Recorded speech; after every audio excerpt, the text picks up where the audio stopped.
Terima kasih kerana memilih channel ini untuk mendapatkan berita terbaru setiap hari. Bagi anda yang pertama kali berada dalam channel ini, sila pertimbangkan untuk tekan butang like, subscribe dan komen video ini untuk penambahbaikan pada video akan Salam sejahtera Malaysia. Berita terkini dipetik daripada malaysiakini.com bertajuk Polis akan deda nama dan gambar baki 61 tahanan Rohingya yang masih lolos. Berita penuh. Polis akan mengeluarkan nama dan gambar baki 61 tahanan etnik Rohingya yang masih lolos selepas melarikan diri daripada depot tahanan imigresen Sungai Bakap dekat Bandar Baharu pada 20 April yang lepas.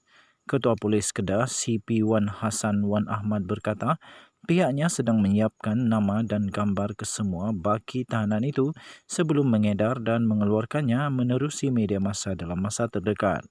Identiti mereka ini akan dikeluarkan supaya apabila ada tangkapan, boleh tahu mereka ini pernah lari dari depot imigresen berkenaan. Kalau tidak keluarkan identiti mereka, mungkin penguatkuasa yang lain tidak tahu sebab nama mungkin mereka boleh tukar-tukar. Tetapi apabila ada gambar, ada tangkapan di Kuala Lumpur, Selangor atau negeri lain, kita boleh tahu mereka adalah tahanan yang dicari. Katanya ketika ditanya mengenai perkembangan kes tahanan Rohingya yang melarikan diri itu. Terdahulu, Wan Hassan mengadakan lawatan kerja ke Markas Teknikal Martak Pasukan Gerakan AMN PGA Bukit Kayu Hitam bagi menyampaikan sumbangan raya kepada petugas PGA yang bertugas di sempadan. Sebelum ini, media melaporkan sebagian besar tahanan etnik Rohingya yang lulus dipercayai mahir mengenai keadaan negara. Sebanyak 50 daripada 61 tahanan itu didapati berada di negara ini antara 2 hingga 3 tahun sehingga membolehkan mereka dipercayai mengetahui cara untuk mengelak diri daripada dikesan dan ditahan semula. Sekian berita, salam sejahtera Malaysia. Jangan lupa tekan butang subscribe, like dan share. Malaysia kita punya, cinta Malaysia ku, kita jaga kita. Denyut nadi suara rakyat bergema di channel ini. Kita jumpa lagi, bye-bye. Terima kasih kerana memilih channel ini untuk mendapatkan berita terbaru setiap hari. Bagi anda yang pertama kali berada dalam channel ini, sila pertimbangkan untuk tekan butang like, subscribe dan komen video ini untuk penambahbaikan pada video akan datang.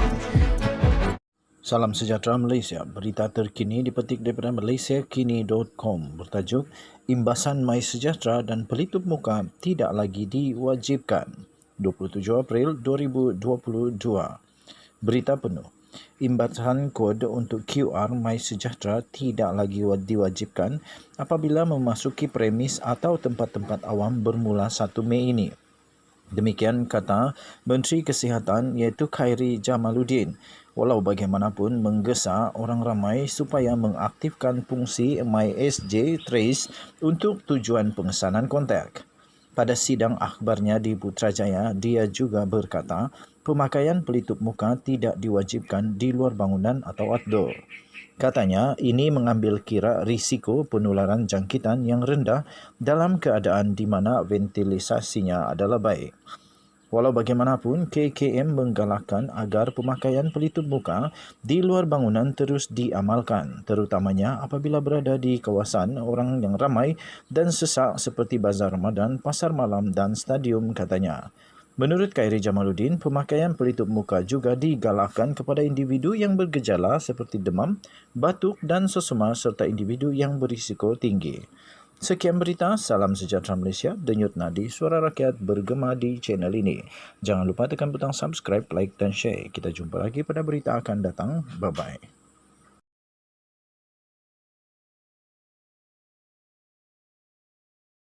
Terima kasih kerana memilih channel ini untuk mendapatkan berita terbaru setiap hari. Bagi anda yang pertama kali berada dalam channel ini, sila pertimbangkan untuk tekan butang like, subscribe dan komen video ini untuk Salam sejahtera Malaysia. Berita terkini daripada sinarharian.com.my bertarikh 4 Mei 2022. Bertajuk Desak Bubar Parlimen Awal Akibatkan Negara Kucar Kacir. Berita penuh. Ahli Parlimen daripada Padang Rengas iaitu Datuk Seri Mohamed Nazri Abdul Aziz menegaskan UMNO perlu berhenti mendesak agar Parlimen dibubarkan dalam masa yang terdekat. Memetik laporan Awani pada Rabu, beliau berkata, rakyat akan menghukum parti yang mengkucar-kacirkan kestabilan yang sedang dinikmati sekiranya UMNO mahu Parlimen dibubarkan ketika ini. Menurutnya lagi, yang di-Pertuan Agong Al-Sultan Abdullah Riayatuddin Al-Mustafa Bilasya turut bertita bahawa Seri Paduka Baginda menginginkan sebuah kerajaan yang stabil. Katanya, jangan setakat bila untung kita sebut tita raja, tetapi bila tidak menguntungkan kita akan buat berlupa, tidak boleh, katanya. Tambahnya lagi, jadi kita kena ingat, apapun tita daripada yang di-Pertuan Agong itu memang ada. Mahukan kerajaan yang stabil, mahu negara stabil. Kalau kita langgar tita ini, maka betullah anggapan orang kita nak mengkucar-kacirkan keadaan yang sedang stabil sekarang. Kenapa perlu kucar-kacir di waktu aman dan stabil? Sekarang tidak ada apa-apa masalah, katanya lagi. Tambahnya, Perdana Menteri Datuk Seri Ismail Sabri Yaakob mentadbir negara dengan baik. Tidak ada masalah. Saya lihat alasan yang diberikan itu spekulasi sahaja ataupun diada-adakan sahaja, katanya.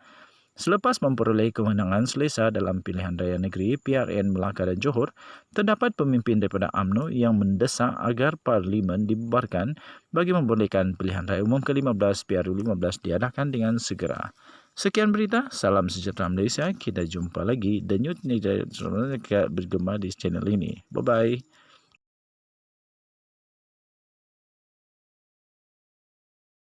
Terima kasih kerana memilih channel ini untuk mendapatkan berita terbaru setiap hari.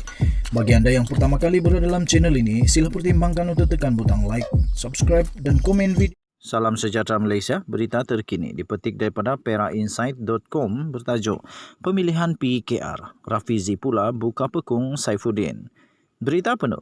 Calon timbalan Presiden PKR Rafizi Ramli hari ini berkata beliau berkorban demi membantu Saifuddin Nasution Ismail ketika hilang kerja selepas tewas pada pilihan raya umum 2013. Pada pilihan raya berkenaan, Saifuddin mengalami kekalahan menentang calon UMNO di Kulim, Bandar Baru. Beliau bagaimanapun menang di kawasan sama pada 2018. Rafizi yang juga naib Presiden PKR, beliau berkata beliau memujuk Saifuddin kembali aktif dalam politik susulan kekalahannya dalam pilihan raya 2013. Selain memberi laluan kepadanya menjadi Setiausaha Agung Parti, jawatan yang kekal disandang Saifuddin sehingga kini. Kenyataan merujuk Saifuddin berkenaan timbul susulan komen pencabarnya bagi jawatan timbalan Presiden itu baru-baru ini yang mengulas ketiadaan Rafizi selama 2 tahun daripada politik yang mana mencetuskan kritikan terhadap Rafizi menghilangkan diri ketika parti memerlukannya. Rafizi menggesa Saifuddin tidak mengambil tindakan ingin memalukan orang lain dengan mengeluarkan kenyataan berbentuk pribadi. Katanya, beliau memainkan peranan penting kepada Saifuddin menyokongnya diberikan jawatan di Pulau Pinang selepas Saifuddin meninggalkan negara untuk bekerja di Indonesia. Rafizi berkata beliau mengemukakan kertas kerja kepada Kerajaan Pulau Pinang melantik Saifuddin sebagai penasihat strategik kepada Ketua Menteri pada ketika itu Lim Guan Eng pada 2017. Katanya Kerajaan Pulau Pinang Katanya Kerajaan Pulau Pinang terima kertas saya dan Saifuddin dapat jawatan itu. Katanya lagi saya juga meletakkan jawatan sebagai Setiausaha Agung pada 2016 untuk diserahkan kepada Saifuddin sebab saya fikir ketika itu jadi naib presiden sudah cukup, kata Rafizi. Ketika itu Rafizi sebagai naib presiden jawatan dipilih dan pada masa sama sebagai Setiausaha Agung Parti. Rafizi berkata beliau juga menjelajah ke seluruh negara berkempen untuk Pakatan Harapan PH walaupun dirinya tidak dibenarkan bertanding pada pilihan raya umum 2018 susulan kes mahkamah. Jadi mengapa jadikan saya sasaran kegagalan anda, katanya. Beliau bagaimanapun tidak tersinggung dengan kenyataan yang dibuat Saifuddin yang dianggap sebagai rakan baik, namun sekadar menjawab soalan yang dikemukakan ahli di Permatang Pau. Rafizi berucap di hadapan kira-kira 200 ahli di Bayan Baru hari ini dalam kempennya bagi jawatan timbalan Presiden. Pemilihan parti akan berlangsung bermula 13 hingga 18 Mei. Secara berasingan, Rafizi berkata, beliau tidak aktif berpolitik memandangkan Perdana Menteri ketika itu, Mahathir Mohamad, tidak menyukainya dan beliau tidak mahu menjejaskan peralihan kuasa antara Mahathir kepada pemimpin PKR Anwar Ibrahim. Katanya, saya tidak bodoh. Saya boleh lihat tanda pimpinan ketika itu. Saya bercuti daripada tugas parti. Saya tidak mahu batu penghalang antara kerajaan dan Tun M, katanya. Rafizi berkata beliau akan terus beri hikmat kepada parti sekalipun gagal menang dalam pemilihan parti.